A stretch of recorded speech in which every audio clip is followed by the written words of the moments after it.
Hi, everybody. I really want to welcome you here today. I am beyond excited to have my friend with me today, Lesley Delgado with Strategic Recruiting Services. Lesley is a dynamo. I just can't wait to hear this conversation, and her company is amazing. As you heard me say, there is the word recruiting in the name of her company, and there is nothing more important or on everyone's minds right now than recruiting. The number of people in the labor market, as we are all well aware, has dropped like crazy. I believe that there are over 8 million jobs available right now. Lesley is going to be able to share today with us some wonderful tips on how to recruit, how to hire, just some stuff that I think every single person, whether you're even a business owner, obviously business owners can use this, but if you're in any kind of leadership position in an organization, you need to hear this stuff. So Lesley, first of all, welcome and thank you so much for coming today. I appreciate it. Well, thank you so much, Dawn. What a kind introduction. I really appreciate that. It's a delight. It's a delight to be here. This is probably one of my favorite conversations. I think that recruiting, obviously, like you said, is top of mind for business today. It just is. Recruiting is always a challenge. It always has interesting elements depending on what's going on in our world or in our in our workforces. But COVID's put an interesting twist on all of that, right? And we've had to really morph and change through all of this. But I've been a business owner here in Metro Detroit for 30 years now. Well, almost 30 years. Well, I'm just shy, coming up on it, and always have sat on this side of the desk, Dawn, where I've been kind of outside looking into organizations and then helping them to really not only hire, but find, attract, position themselves in the market, find the right talent that they need to help continue to grow their businesses. We sit on the same side of the desk as our customers, as owners of businesses, and helping them to define really who it is that they need and who that they're really looking for. So I think that makes such a huge difference, Lesley, because you really understand, can get inside the mind of a business owner because you are one. Correct. Versus I feel like some other, maybe executive recruiting firms that they're just people that have only recruited. They don't know really what it's like to be a business owner and may not really be able to understand the trials and tribulations really of recruiting. Not only that, but a lot of organizations work with giant companies versus the small business owner that, we're really talking about today. And so a lot of owners, I think, are afraid to even talk to a recruiter. I completely agree. And that this is my sweet spot. This is my gift, right? I really enjoy working in this space with small, mid-sized business owners who are, kind of scaling their company.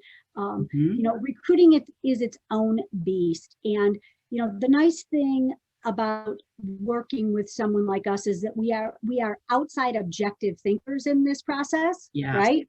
So we can look in objectively and we are not emotionally attached to the process, but we can kind of see what's happening and help people through that. But yeah. I love working with owners. Awesome. Who fits there and why is very different from who fits in more of a corporate model. So, for sure. For sure. Smaller organizations, that makes a huge difference. Yeah, absolutely. So when you look forward with everything that's gone on, what does the future of recruiting look like? What do you see happening? The horizon's interesting, right? Yeah. And I think the good thing is this last year's allowed a lot of us to kind of take a step back, pause, reflect, and think about the future, right? Where sometimes we get just so bogged down in our business and the day-to-day that we don't take that planning time or that strategic time to think about it. Interesting. Okay. So here, you were talking statistics earlier when we first got started. By 2025, 75% of our workforce is going to be made up of millennials. Oh, wow. Okay. So that's that is something that business needs to think about. And, I always find it interesting that we get stuck in hiring for what we need right now, but 2025 is right around the corner. That's right. So if we're not thinking about who we're hiring today based on what 2025 is going to look like in our organizations, we're missing a huge opportunity. And I think we're setting ourselves up. And millennials look for things that are very different than what maybe you and I would have looked for, or a lot of even my customer base, right? Sure. The most important things for that group of that workforce is going to be this virtual work from home. Okay, that is something that they really think is extremely important. And the other thing that they are looking for is technology. These people grew up with technology. They don't want our old archaic systems. Okay, right. they want. Yeah, exactly. No more pen and paper. As I hold up my files, yeah. Right? Guilty. Again, forward thinking on what that workforce is going to look like is going to be really important in what we do today to set ourselves up for success in the future. So, and who would have thought that in a few years, they will be 75% of the workforce. Yeah. And I have a lot of owners that are like, millennials, rah, rah, rah, they're going to have to think about that. And what does that really look like? Because really, the truth is millennials are not unlike any other population. There are really hard workers and great people. And there are going to be the people that aren't so much. Same as my generation, same as your generation. It is what it is. So, yeah. Well, and I'll tell you, it is, we had a conversation a little earlier, but, having a diverse workforce, I mean, how else can you learn and grow and really identify what's important in life? If you surround yourself by people that are like you all the time, you really aren't growing at all. I love having millennials on my team. I absolutely love it. I think that they are the greatest gift that I could have received. That's fabulous. As far as, Good. Excellent words to share. Everybody listening, millennials are amazing. They are amazing. They are amazing. All right, let's see. What are some of the greatest challenges that business owners face today in finding talent? I think we touched on it, right? They're not thinking long-term, right? But the biggest issue in finding talent today, we've kind of gotten complacent in this mindset of how you recruit. And so people think that you can write a little posting and put it out on a job board, and then you sit back and you wait for the right person to find you. Okay. Absolutely. That's what happens. That doesn't work. It will not work in this market today, and it probably won't work in the future. Recruiting is not a passive activity. It's just not. Finding talent, looking for talent is you really need to be proactive about this. And you have to go out and look where the people are and cast a wide net in order to be able to, especially small, mid-sized organizations that don't have a defined brand, that people don't know who you are. So again, it is a lot of work up front. I think the other issue in finding talent today is we haven't defined our cultures internally. So it's very hard to hire if you don't know who you are, if your core values are not intact and you haven't decided, how are you making hiring decisions to bring the right people into your organization? So I think that, owners really need to think about being, or, leaders need to be thinking about being proactive, making sure that they're fishing in all the right ponds, and they have to be thinking long-term here. Absolutely. So it's like fishing in the right ponds. And like you said, with your culture, that's also kind of bait, if you will, because It is. people will be attracted to the right core values and the right culture. But if you don't know what that is, and again, I think especially with millennials, that's important to them. And I won't lump, it's not all the same exact core values that are important to everybody, but they're looking for that.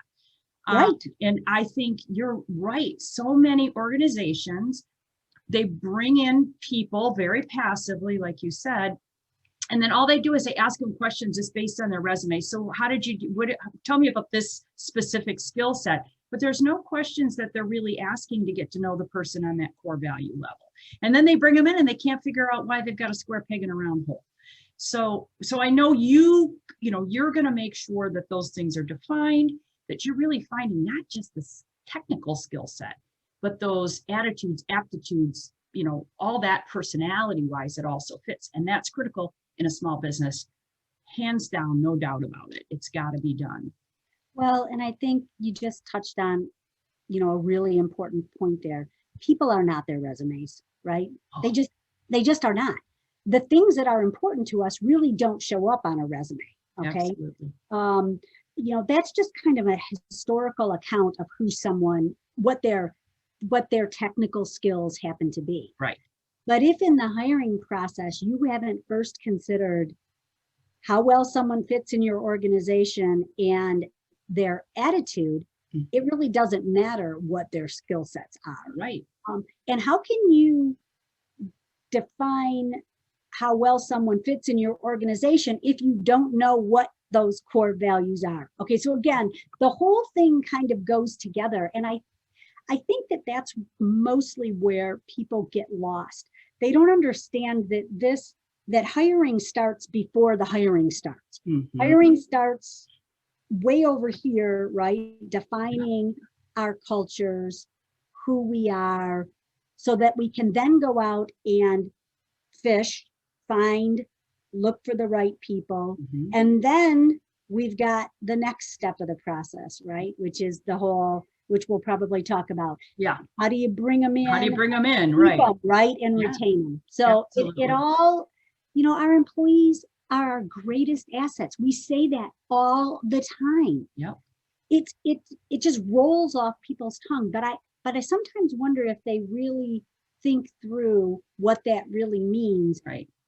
And the investment that it takes. But if you make the investment, the rewards are huge. That's absolutely right. Because if you hire someone and you're paying them X or you're offering X, and what you're not doing everything in your power to help successfully ensure that that person has everything that they need to do the work and be engaged in your organization, then you lose from day one. Exactly. And it costs you money. And it costs probably, if not hundreds of thousands of dollars, tens of thousands of dollars, and your time and all of that. Yeah, core values and culture are one of the first things I work on with new clients. When they don't have that defined, because it rolls through not only in recruiting, but in everything they do. So I think that's absolutely critical. Yeah, the U.S. Bureau of Labor and Statistics says that the cost of turnover is anywhere from 100 to 200% above your salary cost. So, wow. That's just kind of their, so again, those are good, for people who need an absolute dollar figure. Yeah, there you go. There you go. Yeah, figure that out. Okay. Yeah. So what is different from pre-COVID recruiting to today's recruiting market? What does that look like? Because it's got to look so different. Yeah, I think the biggest thing that business needs to understand right now is that, here's the good news is this. COVID has opened up for those organizations who are forward thinking, who understand that our world has now become this hybrid of work, virtual work, remote work, and that's going to continue because the stats on that are pretty high. How many people really want to continue in this type of an arrangement? So what that does is that opens up the whole world for you to recruit from, right? Sure. You figured out how to do this. Okay. I've got a great customer. We redefined a role for them. And I mean, originally that had to be an in-office position. Right. If we would have recruited for this a year ago, absolutely. They've figured this out. Yeah. And so we've now hired the best person who lives quite a distance, okay? Yeah. But it works because we've got this fabulous addition to their team, and it's a virtual role now. Right. Absolutely. So that is the good news for those companies that, again, thinking forward.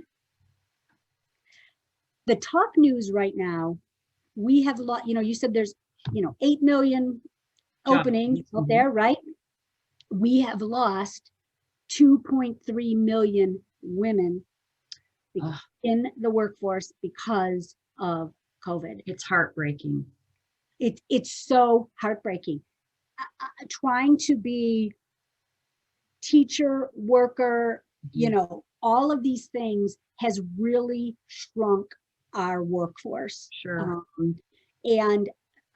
So until we are able to, until our kids can go back to school sure. full time, and that moms are sure that they can, set that part of their responsibilities down, we are going to have this shortage in our workforce. And I have definitely seen that in our customers who are trying to hire and they need people to come into the office. Right. Yeah. Made a huge, it has decreased the candidate base tremendously for those people. I'm sure it's completely different, like you said, and it is heartbreaking to see that setback. But again, those people who can figure out how, if they can make the part of the job virtual, at least they have a better chance of recruiting women who are home with small children. But you're right, those people that absolutely need, I mean, some jobs you just have to be there for. And customer service, if you've got to be there to talk to people, you got to be there. So I understand that. Completely different. So it's a very delicate balance. If you can allow people, if you have figured out a way to allow people to work on their timeline. Right. Completely different. In my case, with my company, a lot of my staff, they don't have to be available 8 to 5, right? They can do their work on off hours, and it works for them. Yeah, so absolutely. And it works for me. So again, a lot depends on what you've been able to figure out in your thinking going forward on how your workload needs to be performed. Yeah, absolutely. Great point. So we talked about, it's tough to recruit. You finally get the right person and then you don't keep them. And so help us understand, what good retention strategies look like, because again, I see a lot of companies unfortunately make these mistakes. They put some effort in the front end and they think that's done, go do your thing, and then are surprised when it doesn't quite last. So tell me about what your thoughts are. I find that interesting too, Dawn, right? I find that so interesting that we still think like that. And again, we have an educated workforce today, right? We're educated people. We go to our doctors and we tell them what we want. We are educated employees in the workforce. Right. We are interviewing, or people interview us as much as we are interviewing them. So it starts here in this interview process. And what I've found and what we've found is that from day one, when people come into your organization, they're assessing everything that you said was going to happen. and they're holding you accountable as much as you think you're holding them accountable, right? Absolutely. So that's day one. And if we don't, as organizations, and really the responsibility is ours. It is our responsibility to bring people on and give them and set them up for success. Yeah. We want to give people all the tools they need so that they can thrive in Right. the work that they're going to be doing for our organization. They don't expect us to be perfect, but they expect us to, again, be who we say we are, acknowledge our faults, and then give them the tools and set them up to be successful in that process. Right. So when we're talking about that, we're talking about a 30, a 60, a good 90-day onboarding process. And I don't care who you are. I don't care if you're, the customer service representative coming in, or you're the new CFO that we just hired, or COO. Yeah. Onboarding is onboarding. It takes me a while to acclimate into your culture, to figure things out, to learn who you are, to help assimilate and bring my skills to the table, right? I mean, there's a lot that goes on. No one walks into an organization day one and starts producing. I mean, it just doesn't work like that. It takes a good 6 months to wrap your mind around everything. So again, the better that onboarding process, and we liken it to riding a bike. Okay. So the first 30 days, when you teach your kids how to ride their bike, you're holding on to the back of the bike, right? Yeah. Okay. And you're keeping them from falling. Well, then the next 30 days, you're letting go, but you're running alongside them, right? Right. Yep. And then you kind of standing in the front yard watching them go up and down the block. But you're cheering them too. But you're cheering. Yeah. Yeah, motivating them. It's a silly analogy, but it's perfect. But it's perfect, right? I mean, yeah. It works in business as much as it works there. And so I think that if business can wrap their mind around that and really come up with, set those process in play, they will be so much happier. And so will the people that are working for them. Oh my gosh, yes. 60% of the people, 60% are making their exit strategy day one. Day one. That's this millennials, 60% are making an exit strategy day one based on what they may not be gone in the first 90 days. Right. Okay, right. But they may be gone in 6 months. They may be gone in 1 year. But look at the dynamics of that. What happens in your organization? How much of them are you not getting day one when they walk in the door if they're already thinking about exiting? Yeah. You're not getting all of that. Wow. They're already thinking sort of about the next move in their career the day they start with you. It's not like when, the baby boomers and their parents, they wanted a job for life. They got there and they thought, hallelujah, I'm here. No matter what employers did to them, they stayed because that's just the way it was. Today, what you're saying, exactly the opposite. They are empowered. They're educated. They want to have a career. Yep. All that. I mean, it's not that there's no loyalty. There certainly is loyalty. Oh, yeah. With them if you earn it, but you have to earn it. It's not given to you from day one. I think that's what I'm hearing you say. Yeah, it is. And it's a respect. It's a respect. Yes. It really is a mutual respect. I will come in and I will give you all of myself. Just, help me get where I'm going. Yes. And that's really what it boils down to. Again, absolutely. Be who you say you are. You don't have to be perfect, right? I mean, right. You know what? We're all a work in progress. Right. And, yeah. just absolutely. But again, we want to set our companies up and set people up for success, because then that does mean we can finally go, okay, I got the right people and I've empowered them. I've given them what they need to be successful long term. Yeah. So Lesley, you mean day one doesn't say take this big thick manual and go in the corner and read it? Maybe that's not the right approach. Yeah. Oh my gosh, I started so many jobs that that's what they made me do. And the manual was, who's going to memorize all that stuff, right? So yeah, it was funny. I mean, it's funny. It is. It's like, okay, day one should be almost like, okay, you're hosting a party, right? Right. You've prepared for the person to actually be there, right? I mean, you don't invite people over to your house and then you forgot to, okay, you forgot to clean, you forgot to, order There's snacks in the cabinet, help yourself. I'm not going to that party anymore. Yeah, for sure. Again, it's really, you want people to feel welcome. You want them to feel like you were anticipating and you're excited and you are glad that they are there. Absolutely. If everybody doesn't take away one other thing other than the bike analogy and improving their onboarding, that's a big, huge takeaway right there. So thank you for that. That was awesome. That's great. All right, let's see. Yeah. Well, so again, we may have covered these, but what are some of the biggest mistakes that companies make in recruiting and hiring? Is there any that we may have maybe left out? We've talked about a couple of them, but what are some of the big ones maybe? I think we talked about the most important, but I think what I notice in small, mid-sized businesses, they piecemeal the process together. Okay. So if we go back to the whole thought that recruiting, first off, recruiting is a full-time job.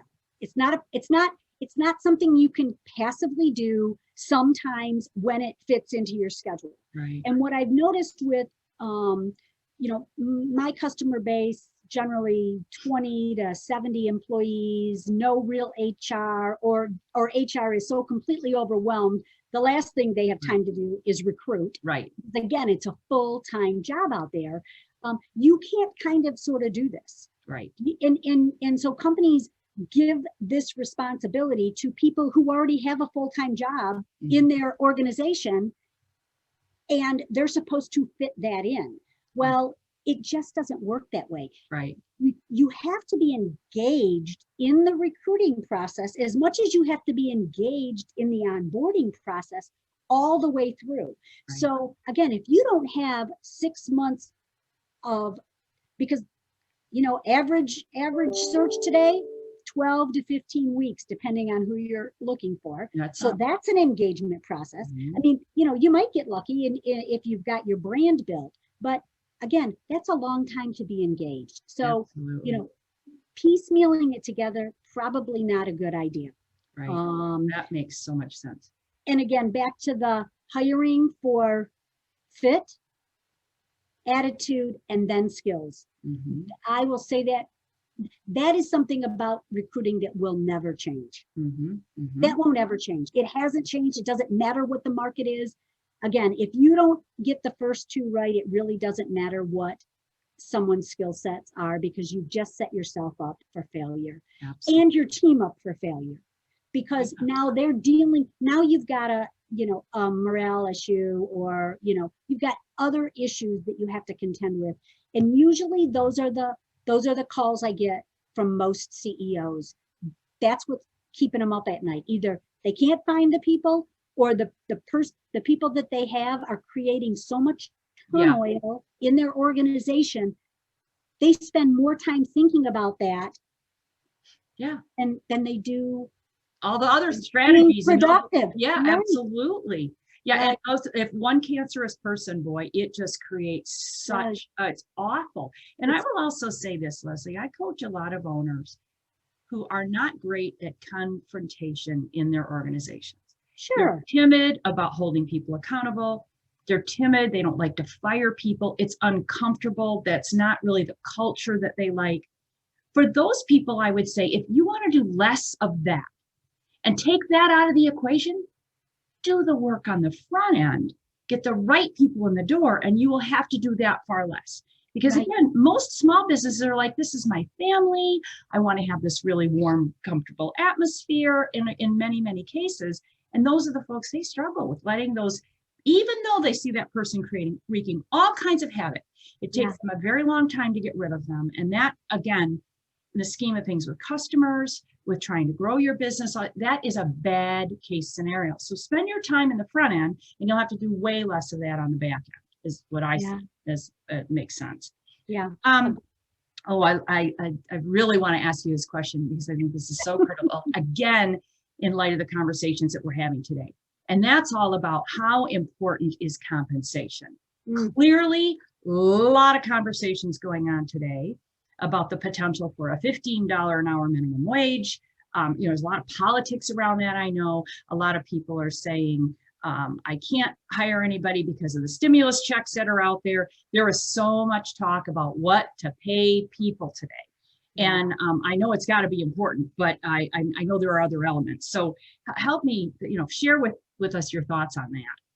So I'm gonna back into the conversation, okay? Because there's a lot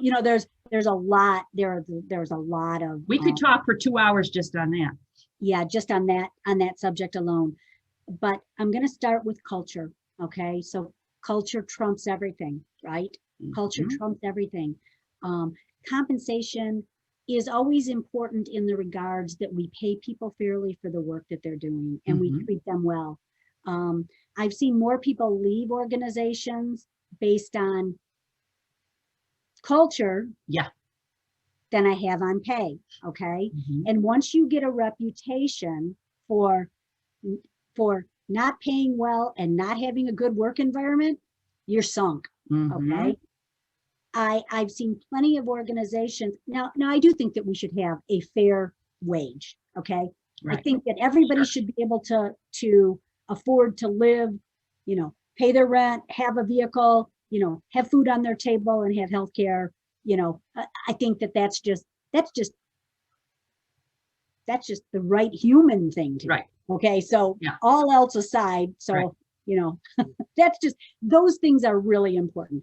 But again, when you get into, and I do a lot of compensation comparison, analysis, reviews, we're constantly, looking at, where companies are at and where the equity is with the people that they have or where they should be and what it's going to take to attract and retain. Sure. But it is total comp.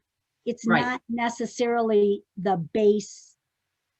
So again, if we're thinking millennials and where we're headed, what's most important? Okay. Maybe my PTO, my virtual, my time off policies are going to weigh as heavily as what you're compensating me at, right? Where I get to work. So again, it's all in compensation, Dawn. So I don't get hung up on it unless I feel like, again, you're paying people because you already know that you have, your wage goes up, your comp goes up if you don't offer a good work culture environment. Absolutely. You will pay more. Yes. To keep people long term. Yeah. But again, it is not a guarantee. Compensation is not a guarantee. All right. So we're just going to throw money at it, but that does not mean the person's going to stay or that you're going to be attracted to you. Or that if you're paying at that level, that you're even getting that level of commitment and engagement. Good point. Okay. Yeah, absolutely. So again, it all comes back to, and I know it's so hard for leaders, CEOs, right? Executives to go, okay, that's not why I got in business. I didn't get in business for all this. But that's why there are people out there that can help handle and deal with those types of things in your organizations. And so we outsource what we don't do well, right? Sure. We hire people not like ourselves because that's not the skill that we have or the gift that we have that we bring to the table. So it's all encompassing, right? As we scale our organizations, we want to bring people in that can tackle. It's, why people hire you, Dawn. It's why people hire companies like Strategic Recruiting or myself. It's why people hire CPAs. I mean, I was on a, right. You might be able to do your own taxes, but is it really, is that really where you want to spend your time? Yeah. Companies cannot scale unless the owner does stop being the bottleneck. Yeah. If they can't stop being the bottleneck, they will not scale. I mean, Correct. I've been doing this for 15 years and I've watched it happen, and it's hard for owners to let go. But again, I would encourage all them, take away the bike thing, take away the culture thing, but also take away that you are not expected to do it all, to know Right. it all. You can't be good at it all. And it is a small price to pay if you really want to scale. If you looked at it dollars and cents wise, it makes total sense to bring in those experts, because again, you will not scale if you don't. Bottom line. And what is your time worth, right? What is Oh. your time worth there? I Yeah. mean, there's a real value proposition in all of that. Absolutely. But again, I really think that, we want all businesses to succeed, right? We Absolutely. we want people in our organizations that are happy to be there. We want to create we want people doing the work that they are by design designed to do, because then they're fulfilled and they're happy, right? I mean, there's a real gauge there that we could all win if we pay attention to some of these things. So, Absolutely. again, this is one of my favorite. I've been doing it for a long time, right? So, 30 years. I mean, that's a long time to be in this profession. And you're still clearly passionate about it, which I love. And I can still sit out here and look in and go, gosh, if we could just do this, or if we could just do that, your life would be so much better. Yeah. It's companies that I sit and I watch, and it's 2 years have gone by and they're still doing the same thing with the same, cancerous, infectious, same person that's driving people out of the organization, but they're still keeping them.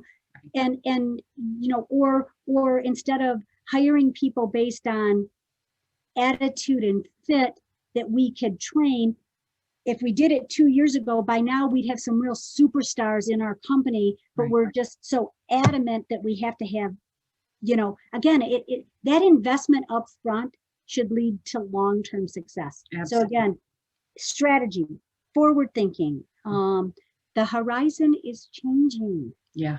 And I would like for these business owners to be successful. Yeah, absolutely. So another hot topic today is the whole diversity and inclusion. Yeah. There are lots of organizations that are really making an effort, and I do applaud them, to try to diversify.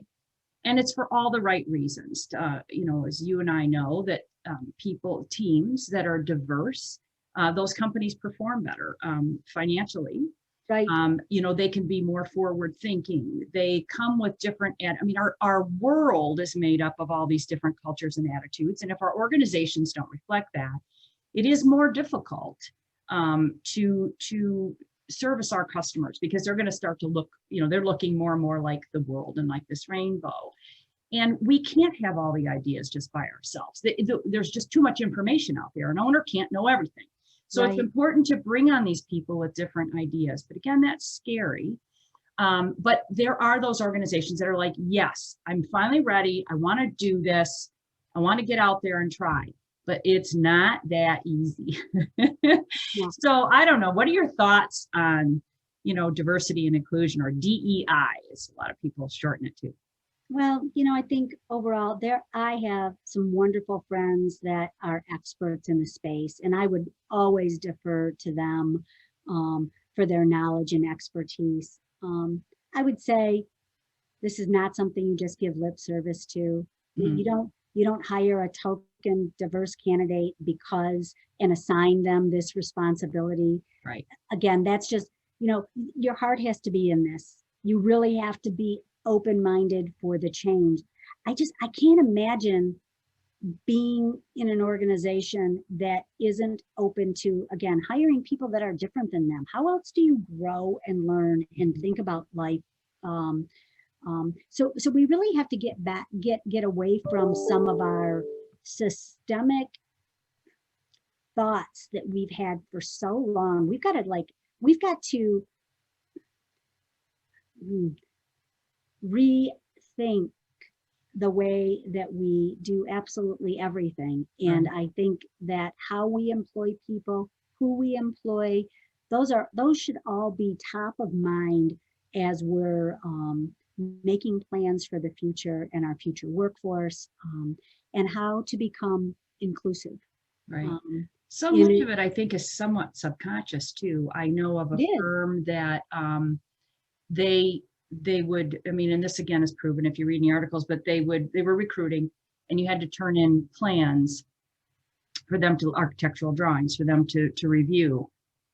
And they have started blocking the name of the person on the plans because that's sort of one of their first phases. They just want to see portfolios and see what the person has done, because they recognized there was a significant bias in the team. I mean, Yeah. let's face it, the world of engineering and architecture is mostly white men. And some of them carried unconscious biases that they didn't even realize that they had. So they might get a drawing that a woman has done, or an odd name that they know is some sort of, not John Smith, it's an unusual name. So they're going to assume that it is a person of a color, or they're going to assume, again, or a woman's name, and they look at those drawings differently. And they've proven this, again, when none of us are trying maybe to do those things, but it's just a subconscious bias. So I don't know if there's any tricks that people can put, first of all, maybe in how they recruit, how they screen people, maybe, to make sure that there is some equity in this and that they don't bring those biases with them. Maybe they have to encourage more people on the team to get involved. So it isn't one person just going, nope, nope, nope, yes, whatever. Do you have any thoughts on that? I don't want to back you into a corner here, but. No, you're not at all. I think, again,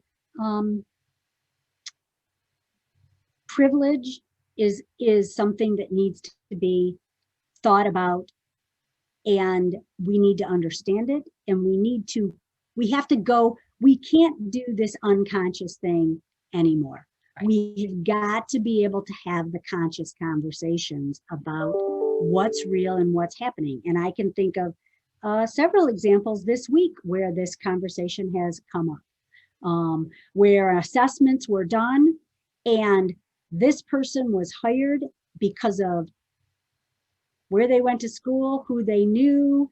They failed the assessment, and this person not hired. Okay, so these were backward studies done, not in real time today. Understood. But the comparisons brought forward, and you go, are you kidding? This is, and all you can do is go, this is what privilege looks like. Right. This is what it looks like. Be conscious of it. Again, I don't think anymore we're allowed to get away with living unconsciously. Right. No, I agree. If COVID if this hasn't shown us anything, it should have shown us that we really need to be consciously aware of who we are, what role do we play, what role do we want our organizations to play, and always, always, always, it starts at the top of an organization. Definitely. It always starts with the leader. So whoever you are and whoever you want to be, that is what will play itself out within your organization. Absolutely. And that's just the truth of the situation. I can't fix that. I can't change it. You can't hire here and expect to change here. Right. And think that's gonna. That's it. I slapped a Band-Aid on that problem. All done now. Now I've got my diversity, equity, and inclusion. Okay, now I've got life doesn't work like that. And I don't care what it is that you're trying to change. The leader of that organization has to be the one that really steps into that role of change. And they've got to really embrace that. You talked about the millennials in 2025. That's another thing that they're attracted to. They want to work within a diverse environment. And if it's not there, they're going to be less attracted to your organization unless they see, maybe today you're not, but at least if you're working. I know a lot of people I'm talking with, I'm coaching, they're putting plans in place and practices. This isn't going to switch overnight, right? But they're consciously really trying to pay attention to that. And I think, again, maybe then a millennial will say, okay, I understand, at least they're trying to do these things, at least today. You're not going to get away with that 5 years from now, probably, because you've done the work. But 3 years from now, you're not going to get away with it. But maybe today you'll get away with it. But it's, but I think, if you want to, again, attract that, and if 70% of the workers are out there, you better be attracting the millennials, or you're going to have a really pretty shrinking workforce and you're going to be in trouble. And So, they want to make a difference in the world. sure. They want the work that they're doing, or they want to be associated with an organization that is having an impact, a positive impact in the world. Mhm. They are not going to spend their money in places. They are not going to support organizations Mhm. that aren't thinking collectively like this. So again, it's a real the leaders of the world. It is time for us to arise. It is time for us to step forward. It's time for us to live consciously, and it's time for us to think about all these things if we really want to continue to grow, scale our businesses, and I think, you know, there's a lot of us out there that can help support this effort. We're here to help. So Absolutely. we're here to help. We are here to serve. We are here to serve these organizations and help them through this process. So Absolutely. I love it. Oh love gosh. it. Well, thank you, Lesley. And thank you so much for spending your time today. Wow. Great information. I hope everybody really pays close attention, and not only pays close attention, but takes an action. That's what I'm hoping, that they will all take some sort of action from this Yeah. and move forward, because that's Yeah. what you and I are both about. Yeah. Don't just talk about it, take some action, move forward. I will be giving you Lesley's contact information if you want to reach out directly to her. That I know she would welcome that conversation. Or if you want to reach out to me and have any questions about Lesley, I'd be happy to fill you in before you reach out to her. But thanks again so much for all the information and for spending time today. I really appreciate it. It's been a real pleasure and an honor. Thanks so much for the invitation, Dawn. My pleasure. All right. Thanks. Take care. Bye.